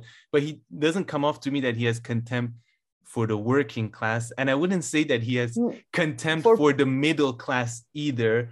But he does talk in a way, I think which he I has guess I would that's agree, though I would agree, and I make perhaps this criticism that, you know, mainstream parts of, you know, society and media and anything else, you don't typically see like the most like advanced ways of thinking or ideas, or that people necessarily have jobs where they are happy and satisfied in, and they can express themselves artistically, and they would do that job even if they weren't paid and all that. So I wouldn't take it for contempt, but I mean, when I was reading it back then, what I really liked is that to me it made sense. You know, I was like, yeah, you know, most people or a lot of people in society are unfortunately in this trap that Marcuse is kind of talking about and elaborating, Eros and Civilization.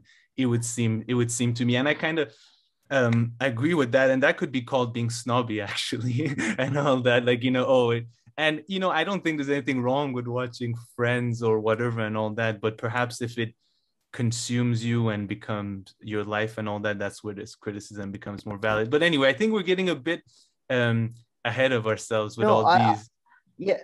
Yeah, sure. I just want to clarify maybe the contempt, he just has contempt for people, which I would definitely agree with him there. I haven't finished reading all his thing. I would say, yeah, his writing implies that humans are cogs in a machine, right? Mm-hmm. So I guess he definitely, I think, can be accused of defeatism in a way. But which, by the way, again, I'm going to read this passage from his One-Dimensional Man, and it kind of, after that, it segues well to the last criticism, I think, which we're going to cover. So listen to this. I have just suggested that the concept of alienation seems to become questionable when the individuals identify themselves with the existence which is imposed upon them and have in their own development and satisfaction. This identification is not illusion, but reality. However, the reality constitutes a more progressive stage of alienation. The latter has become entirely objective. The subject which is alienated is swallowed up by its alienated existence.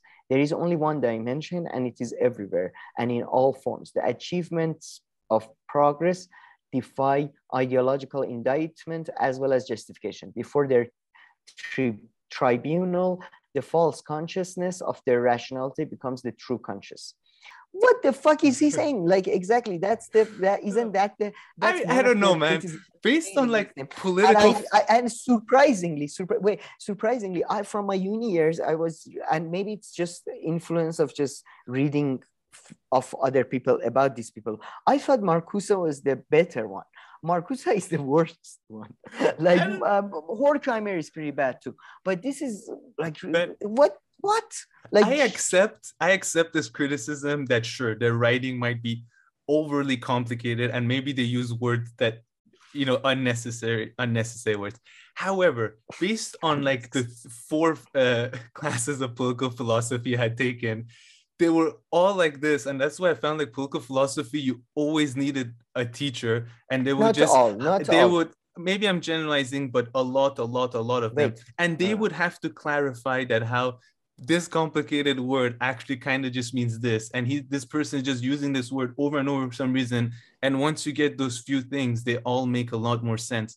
So I think this is like, you know, like, haven't read them in a long time, but Hobbes, Locke, Rousseau, and I'm not even going further back. Even these guys were just a little bit before them. Could that not be approach of all of them? I don't know. I mean, I just don't find that to be very fair and exclusive to them.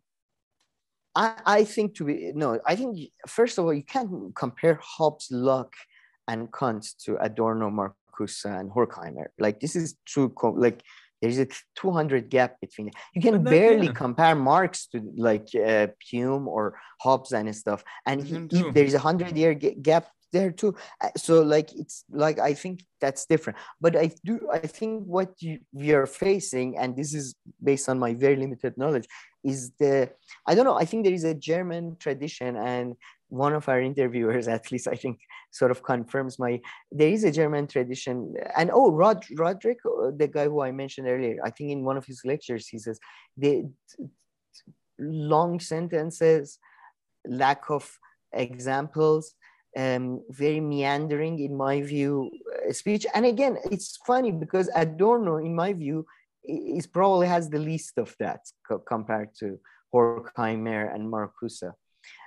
Leo Leonthal, for example, pretty much doesn't have this problem, I would argue. But I do think that German French, like basically continental philosophy, has that problem, because Perry Anderson is somebody British who writes about continental philosophy. And it's funny, one of the people we interview, he argues that Perry Anderson just goes on, and you know. Yeah, who was that who said they can't stand Perry Anderson? Yeah, Gordon, I believe so. Yeah, I said that. And I at least I can follow his, I don't know. I mean, it's a stylistic criticism. So it's not even it's not content value. There's no value to my criticism here.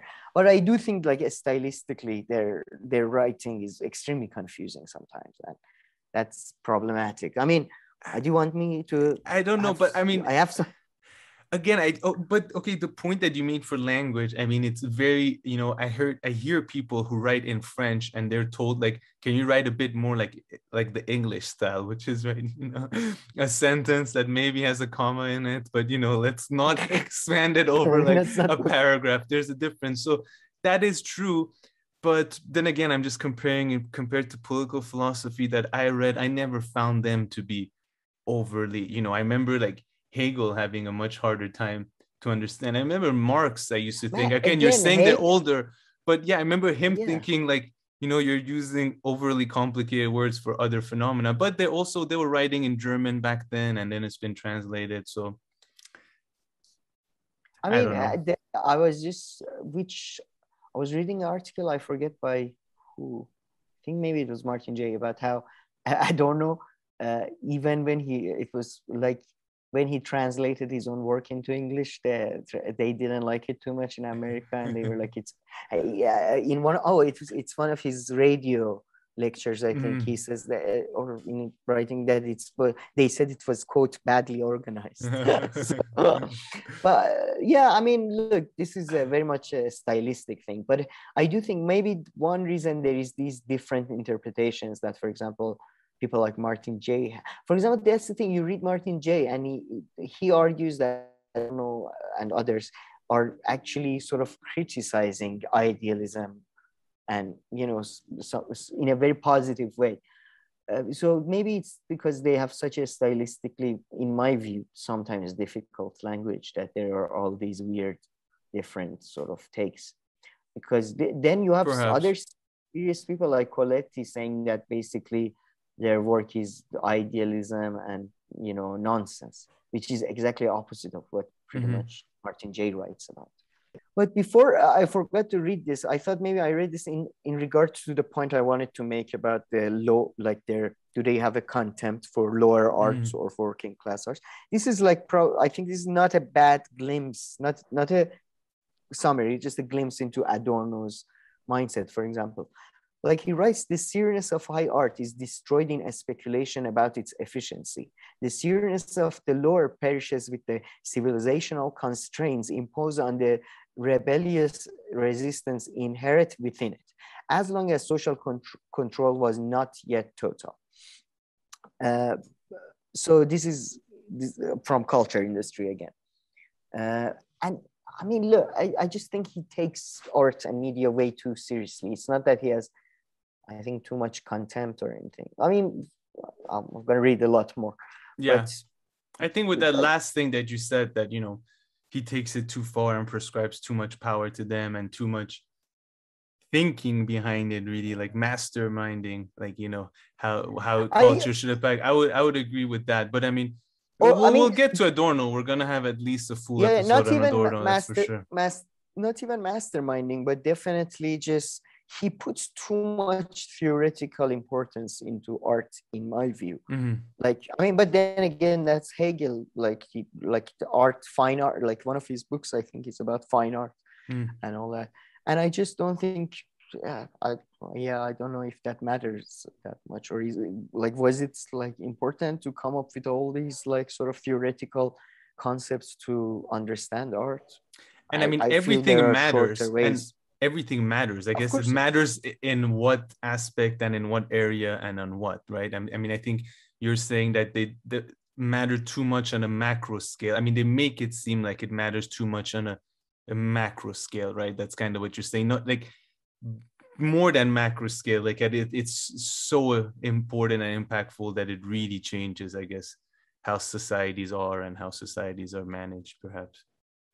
Because anything can be important, anything can be analyzed and found value in.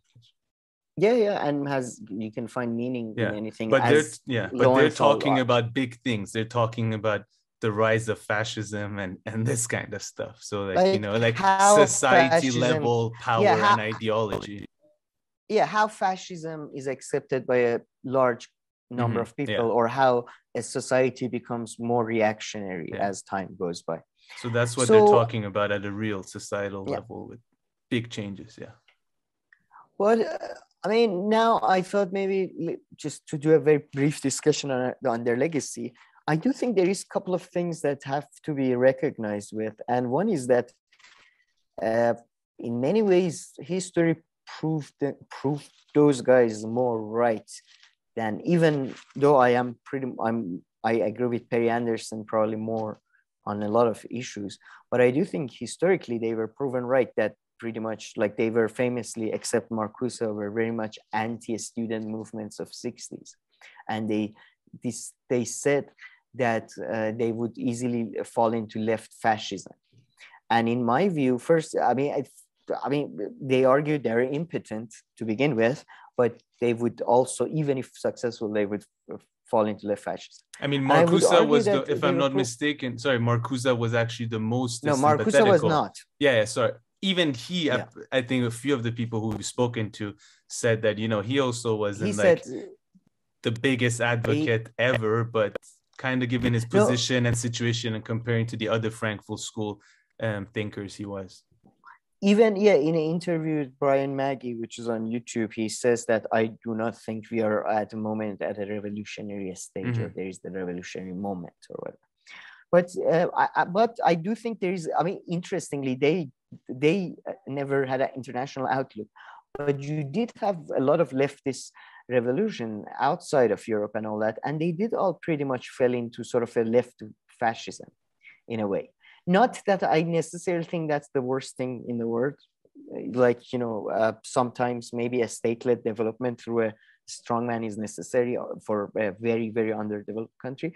But it did, like, you look at from the Libyan revolution, the Egyptian Jamal Abdel Nasser thingy, Hafez al-Assad, Saddam Hussein, and the guy before him, I forget who was the guy who Saddam got rid of. Even later on, perhaps that's not quite fair, but the Iranian revolution, because it's late 70s, that's probably more related to other things. But I do think, like, you look at them, they did, not just because, by the way, just they were bad people who wanted to become dictators, because of the environment and constraints and the threat of America and blah, blah, blah. And there was no significant revolutionary movement or achievement or progress made in the West either. In fact, if anything, it was you have the Reagan Revolution, you have reactionary revolutions, right? Reagan, Thatcher, the Iranian one, that type of thing, that sort of, it actually has the energy. And that's, again, a bit later than 60s, I accept that. But I think sort of they were in many ways proven right by the event. So I think it's unfair for people. Like, I don't know what people think of, like, they say that, for Matt Taibbi says that they came from a fascistic Nazi society and they sort of put that framework onto America, and they were highly critical of America. But I think we have to understand, by the way, these people did experience pre-Nazi Germany as well, which was the most progressive state of its time. And they had that suddenly the page turned, the Weimar Republic and the cabarets and all that shit. So I think they were pretty much proven right. And I don't know why people, it's kind of the I like to call it, because I hate the guy, Orwellian problem. People who read Orwell and think dictatorship is this thing that is, every day they send a guy to your house, like at your door. Like, dictatorship is not really like that. Dictatorship is mostly about corruption and inefficiency, just leaving enough inefficiency so enough people can make enough money off of it from the family or the tribe or the group or the gang or whatever it is. So I think there is this idea that, oh my God, they like these shitty sci-fi movies where it's dystopia, everybody wears the same dress. Yeah. Like, why would the dictator give a shit about the dress you wear? They don't care. Like, you know what I mean? Like, they don't care. Go do whatever you want, as long as you don't mess with our money. So I think they were proven right, and they were accurate in that. And I think in some ways, I do, and some of this stuff they say I agree with, but I don't think can be scientifically proven, and almost are like beliefs, and it's instinct beliefs. Like, you can't really, I kind of like the thing I read about Marcuse. I kind of agree with what he said, if I understand it correctly, but I can't think that something that is not provable. So it's not, natural sciences, scientific. I mean, once again, a lot of political philosophy is this, going back, and a lot of things are not, in the social sciences, a lot of things are not quote unquote scientifically provable, or they are to a very limited extent. And so, there's just a lot of things that you can't necessarily in scientific ways find, satisfying answers. Sure. But then I think maybe you should be a bit more humble about its capability, its applicability in a general sense. And I would, by the way, this, like, you keep saying that a lot of political philosophy is like that. I agree, but that doesn't justify. Like, that's why I think a lot of majority of philosophy, in fact, especially in modern times, is pretty much, a lot of it is useless. Truly, like, philosophy is, in my view, largely, with the emergence of social sciences and then interdisciplinary social sciences, I really don't see any, like, this large philosophy, especially, like, 100 years ago, people were writing David Hume ended philosophy. So I think, it's just, I wish there was more, focus on more concrete stuff. I see. But I just want to come also back to one other thing that you said that was very interesting, because again, it's very important where they come from and the time period they set themselves in. If any context was important, it was this one, right? What happened pre-World War II in Germany, and then also what happened post-World War II in the US and Western countries. But going back to the pre-World War II part, like you said, they didn't just like live, they weren't just like kids who were born in 1938 and lived through, those periods of World War II. No, they were already grown men, intellectuals in like the late teens or like early 20s. So in that sense, they were at a period where they could think and reflect and see Nazism, I guess, fascism, take over Germany. So that was an interesting point that I hadn't thought of. Not only did they live it and have to leave, but they were grown men, adults who were able to observe things for a good decade or two before, shit hit the fan, so to speak. Yeah, and I mean, they were teenagers when First World War happened, which had huge influence. I mean, Marcuse was involved in the German revolutions that failed pretty much. And I mean, by the way, let's not forget that they were all of Jewish background, so which obviously, especially 30s onward, played a huge role in their life pretty much. That's why they had to run away. That's why Benjamin had to pretty much, that's probably played a major role in him committing suicide and all that. So, that's very important. And they were all, by the way, bourgeois and relatively well off. That's also a lot of critics bring up. Which is, I mean, you are who you are, but then again, that also shapes your experiences and what you know. I mean, that can particularly be relevant for Adorno. And I remember, I don't know which one of our interviews brought this up, but they were like, Adorno also grew up in extremely loving home and household with like two mothers and all that. So he got all the love and cultural experience that you would want any child to get. I would assume. Yeah, I mean, yeah, the ups and downs of their lives and their country is quite drastic. So I think that they give them a unique, like, because you have the German Empire basically, and then collapsing during the World War I into pretty much a failed state because of Treaty of Versailles, a humiliation. Then you have a reemergence of this sort of hippie liberal Weimar Republic, and then after that you have this reactionary National Socialist Party, and then after that your country is pretty much flattened by bombs and all that, and within 20 years you have this wonder miracle-like growth, and it's, and they all throughout, by the way, they again, like, because they were at the top of their field in Frankfurt University, and then because they were Jewish they had to run away quite literally. I mean, and then again they come back and they're leading intellectuals of their country. It's fascinating. Like,